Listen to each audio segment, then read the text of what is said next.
મુંબઈથી 17 કરોડની કિંમતની 600 કિલો ચાંદી લઈને વાપી જઈ રહેલી વેનને અકસ્માત નડ્યો।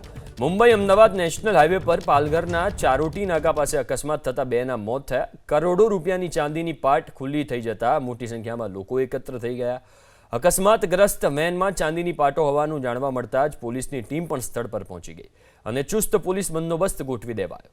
મુંબઈની નાકોડા બુલિયનની વાન ચાંદી લઈને આજે સવારે 6 થી 6:30 વાગ્યાના અરસામાં વાપી જીઆઈડીસીમાં આવેલી મોદી સન્સ કંપનીમાં જઈ રહી હતી। જો કે ચારોટી ફ્લાયઓવર પાસે ડ્રાઈવરે કાબુ ગુમાવ્યો, જેને કારણે વેન ગુજરાત લેન પરના ડિવાઈડર સાથે અથડાઈ અને મુંબઈ લેનમાં ઘૂસી ગઈ।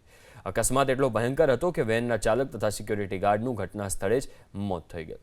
અકસ્માતગ્રસ્ત વેનમાં ચાંદીની પાટો હોવાનું જાણવા મળતા જ પોલીસની ટીમ પણ સ્થળ પર પહોંચી ગઈ અને ચુસ્ત પોલીસ બંદોબસ્ત ગોઠવી દેવાયો। મુંબઈની નાકોડા બુલિયનની વાન ચાંદી લઈને આજે સવારે 6 થી 6:30 વાગ્યાના અરસામાં વાપી જીઆઈડીસીમાં આવેલી મોદી સન્સ કંપનીમાં જઈ રહી હતી। જો કે ચારોટી ફ્લાયઓવર પાસે ડ્રાઈવરે કાબુ ગુમાવ્યો, જેને કારણે વેન ગુજરાત લેન પરના ડિવાઈડર સાથે અથડાઈ અને મુંબઈ લેનમાં ઘૂસી ગઈ। અકસ્માત એટલો ભયંકર હતો કે વેનના ચાલક તથા સિક્યોરિટી ગાર્ડનું ઘટના સ્થળે જ મોત થઈ ગયું।